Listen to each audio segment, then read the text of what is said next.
Once we are done with the editing, it's time to save our video to MP4 format, and that's what we are going to see in this part. Click on the play button under Settings Preview panel to check the video.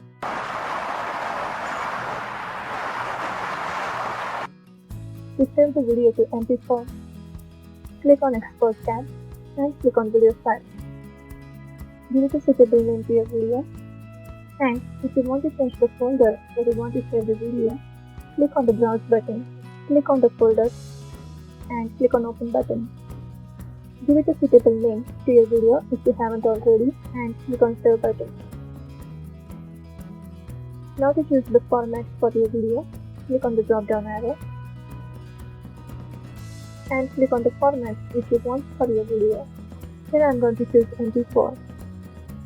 Now if you want to change the resolution of the video, click on Resolution drop down arrow and click on the resolution option which you want for your video.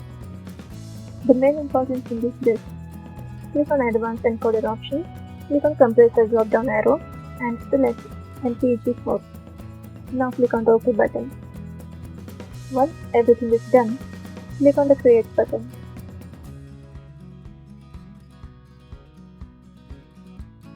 Once done, click on the Play button to check the video.